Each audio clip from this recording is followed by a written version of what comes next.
మావోయిస్టుల లొంగుబాట్ల పరంపర కొనసాగుతోంది. ఉద్యమం మొదలైన నుంచి ఈ ఏడాది రికార్డు స్థాయిలో మావోయిస్టులు సరెండర్ అయ్యారు. అరెస్టులు, ఎన్కౌంటర్లలో మరణించిన వారిని కలుపుకుంటే ఈ సంఖ్య 3400కి చేరింది.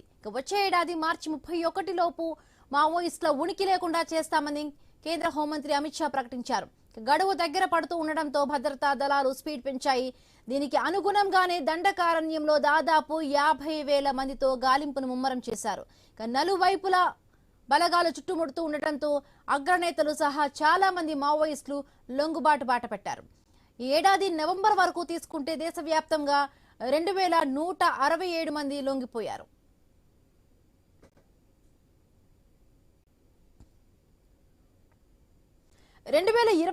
లో అత్యధికంగా 1153 మంది జనజీవన స్రవంతిలో కలవగా ఈ ఏడాది అంతకు రెట్టింపు సంఖ్యలో సరెండర్ కావడం గమనార్హం.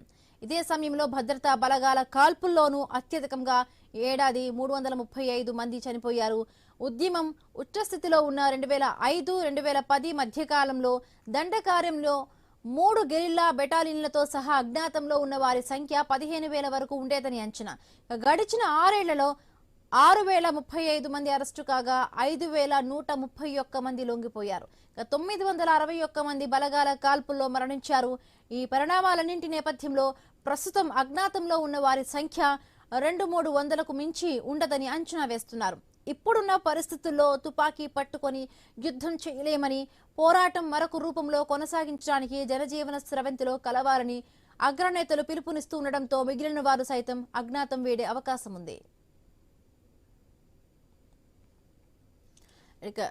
మావోయిస్టుల లొంగుబాట్ల పరంపర కొనసాగుతుంది. నేపథ్యంలో మొత్తంగా కూడా చాలా మంది వరకు కూడా మావోయిస్టులు లొంగిపోయారు. మరింత పూర్తి అప్డేట్స్ మా కరెస్పాండెంట్ నవీన్ అందిస్తారు. నవీన్, 2025 సంవత్సరంలో మావోయిస్టులకు భారీ ఎదురుదెబ్బనే చెప్పుకోవచ్చు. ఒక పక్క భారీ ఎత్తున అంటే మావోయిస్టుల ఇన్ని సంవత్సరాల ఉద్యమాలు, ఇన్ని దశాబ్దాల ఉద్యమాలు, అంటే మావోయిస్ట్ పార్టీ కదా, అంతకుముందు పీపుల్స్ వార్ ఉండి మావోయిస్టుల పార్టీ విలీనం అయిన తర్వాత కూడా ఇంత భారీ స్థాయిలో లొంగుబాట్లు కానీ ఎన్కౌంటర్లు కానీ 2025లో ఎక్కువ కూడా జరిగినట్టు పరిస్థితి కాబట్టి ఆల్మోస్ట్ ఆల్ పార్టీకి సంబంధించి అంటే 2026 మార్చి కల్లా కూడా మావోయిస్టులు లేకుండా చేస్తామని చెప్పేసి పక్క కేంద్ర ప్రభుత్వం చెప్తుంది. అంతేకాకుండా వామపక్ష తీవ్రవాదులు ఉన్న రాష్ట్రాలు, ఇటు తెలంగాణ, ఆంధ్రప్రదేశ్, ఛత్తీస్గఢ్, ఒడిశా, మహారాష్ట్రతో పాటు కొన్ని రాష్ట్రాల్లో ఎక్కువ కూడా వామపక్ష తీవ్రవాదులు ఉన్నారు. మావోయిస్టు ఉద్యమాలు ఉన్నాయి. ఆ ప్రాంతంలో మావోయిస్టులు లేకుండా చేస్తాం 2026 డెడ్ లైన్ పెట్టుకున్నది కేంద్ర ప్రభుత్వం. 2026 మార్చి 31వ తారీఖు కల్లా పూర్తి స్థాయిలో కూడా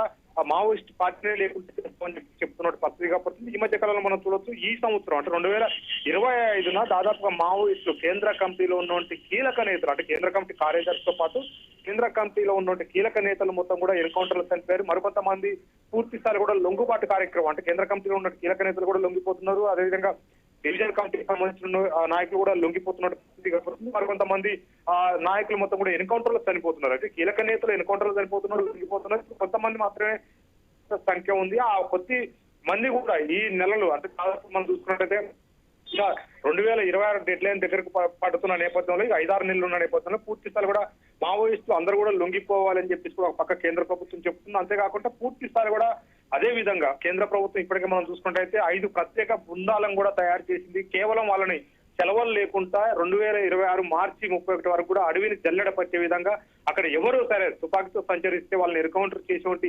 కార్యక్రమాలు చేస్తున్నట్టు పత్రిక పడుతుంది. మావోయిస్టులకు ఈ నేపథ్యంలో భారీ ఎదురుదెబ్బనే చెప్పొచ్చు. ఎందుకంటే గతంలో చూసుకున్నట్టయితే, అంటే 2021 నుంచి చూసుకున్న వరకైతే మావోయిస్టులు చాలా తక్కువ, అంటే చనిపోవడం తక్కువనే, లొంగిపోవడం కూడా తక్కువనే ఉంది. కానీ 2025న ఎక్కువ మంది కూడా లొంగిపోతున్నారు. ఎందుకంటే ఇప్పటికే పార్టీకి సంబంధించినట్టు 2020 కల్లా కేంద్ర ప్రభుత్వం డెడ్ లైన్ పెట్టిన నేపథ్యంలో వరుసగా అంటే ఈ 2025లో మావోయిస్టులకు అతి భారీ దెబ్బ అని చెప్పవచ్చు. చాలా మంది కూడా అంటే 10ల సంఖ్యలో, 100ల సంఖ్యలో కూడా కీలక నేతలు లొంగిపోయినట్టు పత్రిక పడుతుంది. అందరూ కూడా అంటే కనీవిని ఎరగని విధంగా వెపన్స్ తో లొంగిపోతున్నారు. మావోయిస్టు గతంలో లొంగిపోయారు కానీ కేవలం వాళ్ళు వచ్చి జనజీవన సంస్థలో కలిసిపోతాం అని చెప్పేసి కూడా ఎస్పీ దగ్గరనో, డీజీపీ దగ్గరనో, లేదా అక్కడ ఉన్నటువంటి పోలీసుల పరిచయాలతో లొంగిపోతారు. కానీ ఇప్పుడు అట్లా కాకుండా నేరుగా ఆ సీఎంల దగ్గర, ఇటు మహారాష్ట్ర కానివ్వండి, ఛత్తీస్గఢ్ కానివ్వండి, లేకపోతే వేరే రాష్ట్రాల్లో సీఎంల దగ్గరనే తుపాకులతో మావోయిస్టులు లొంగిపోతున్నట్టు పరిస్థితి కాబట్టి నేపథ్యంలో ఉద్యమానికి తీవ్రమైనటువంటి ఎదురుదెబ్బనే చెప్పుకోవచ్చు. ఎందుకంటే కొత్త రిక్రూట్మెంట్ అయినా కానీ వాళ్ళ దగ్గర ఆయుధాలు లేని పరిస్థితి. మనం మావోయిస్టుకి చూడొచ్చు, వాళ్ళు కొత్తగా ఎవరైనా జాయిన్ చేయించుకున్నా కానీ వాళ్ళకి ఆయుధాలు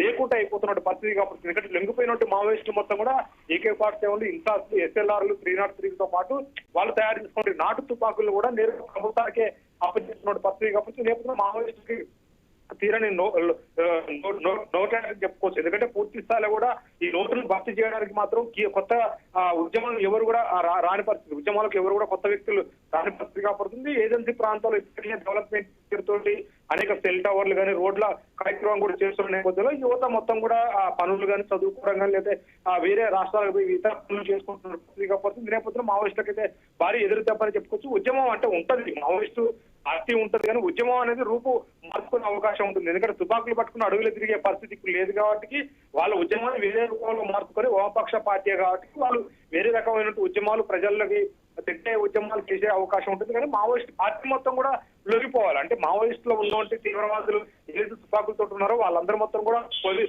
ప్రభుత్వం దగ్గర సరెండర్ అయ్యి తుపాకులు అప్పచెప్పిన తర్వాత వాళ్ళ పార్టీని లీగలైజ్ చేసుకుంటే వాళ్ళు నేరుగా ఒక వామపక్ష పార్టీగా వాళ్ళు ప్రజల దగ్గరికి వెళ్ళడం కానీ నేరుగా ఇలాంటి చేయొచ్చు. కానీ ఇప్పుడు మాత్రం ప్రజల దగ్గరికి వెళ్ళే పరిస్థితి కూడా లేదు. ఎందుకంటే వాళ్ళు ఇప్పుడు నిషేధం ఉంది మావోయిస్ట్ పార్టీ మీద, వాళ్ళు ఇటు పరిస్థితుల్లో ఎలాంటి ఉద్యమాలు చేయడానికి లేదు, ఏం లేదు. ఎందుకంటే పూర్తిగా మావోయిస్టులు కొంతమంది ఉన్న నేపథ్యంలో ఆ మావోయిస్టులు కూడా 2026 మార్చి 31 కల్లా పూర్తి స్థాయిలో పూర్తి పెట్టకపోతే మాత్రం వాళ్ళందరూ లొంగిపోతే ఎందుకంటే ఎన్కౌంటర్ చేస్తామని ఒక పక్క ప్రభుత్వం చెప్తున్న నేపథ్యంలో ఒక తారాస్థాయికి మావోయిస్ట్ పార్టీకి సంబంధించిన ఉద్యమం అయితే చేరినట్టు పరిస్థితి కనపడుతుంది. పూర్తి స్థాయిలో కూడా తీవ్ర నష్టం కూడా వాటిల్సినటువంటి పరిస్థితి కనపడతా ఉంది.